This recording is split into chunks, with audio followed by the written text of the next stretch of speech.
দর্শক, আমরা যাচ্ছি মাসুর শাকিল ও জাকি আক্তারের কাছে। মাসুর শাকিল আছেন এভারকেয়ার হাসপাতালে আর জাকি আক্তার আছেন বিএনপির গুলশান কার্যালয়ে। আমরা দুজনের সঙ্গে কথা বলবো।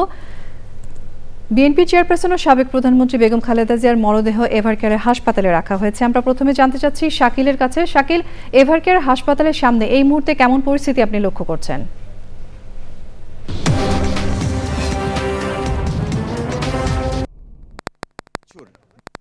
প্রিয়জনের বিচ্ছেদের বেদনা নিয়ে কাটিয়েছেন, যিনি প্রতিপক্ষের নির্মম নিষ্ঠুরতায় এবং প্রতিপক্ষের বারবার নির্যাতনের মুখেও যিনি সন্তানহারা হয়েছেন এবং যিনি সন্তানবিহীন দীর্ঘ সময় ধরে তিনি কারাবরণ করেছেন, তবু বাংলাদেশের মানুষের প্রতি, বাংলাদেশের প্রতি তার যে অবিচল বিশ্বাস, আস্থা, ভালোবাসায় তিনি দেশেই ছিলেন, দেশের মানুষকে ভালোবাসার বন্ধনে আবদ্ধ করেছেন এবং বারবার বলেছেন তিনি দেশের মানুষকে ছেড়ে কোথাও যাবেন না।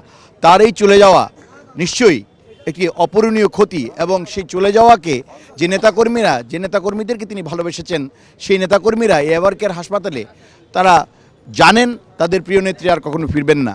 তারা জানেন বেগম খালেদা জিয়া চলে গেছেন ওপারে। সে বেগম খালেদা জিয়ার প্রতি তাদের ভালোবাসাকে তারা ধরে রাখবেন চিরজীবনভর। তারা প্রত্যেকেই তারা এখানে এসে হাজির হয়েছেন, উপস্থিত হয়েছেন, দোয়া করছেন এবং এখনও বাংলাদেশের নানা প্রান্ত থেকে, ঢাকার নানা প্রান্ত থেকে নেতাকর্মীরা আসছেন, এখানে তারা অপেক্ষায় আছেন এবং তারা তাদের প্রিয় নেত্রীর জন্যে, তারা যে প্রিয় নেত্রী তাদেরকে ভালোবাসতেন সবচেয়ে বেশি এবং সবচেয়ে বেশি মায়ার বন্ধনে আবদ্ধ করে রেখেছেন, সবসময় নিজের পরিবারের চেয়েও আপন করে বড় পরিবার হিসেবে বিএনপি পরিবারকে দেখেছেন, বাংলাদেশকে দেখেছেন। এবং এখানে শুধু নেতাকর্মীরা এসেছেন তেমন নয়, এখানে অনেকে এসেছেন যারা নিতান্তই খালেদা জিয়াকে ভালোবেসে এসেছেন, খালেদা জিয়ার প্রতি তাদের মমতা থেকে এসেছেন। খালেদা জিয়ার আপোষহীনতা, খালেদা জিয়ার সৌন্দর্য, খালেদা জিয়ার স্মিত হাসি, খালেদা জিয়ার স্বল্প বাস এবং তিক্ততার মুখেও যিনি সুন্দর করে জবাব দিয়েছেন তার নিম্নরুচির প্রতিপক্ষকে, সেই খালেদা জিয়ার প্রতি তাদের ভালোবাসা জানিয়েছেন। এবং এখানকার যে নেতাকর্মীরা আছেন তারাও বারবার একই কথা বলছেন যে তারা যাকে হারিয়েছেন তাকে আর কখনো তারা ফিরে পাবেন না।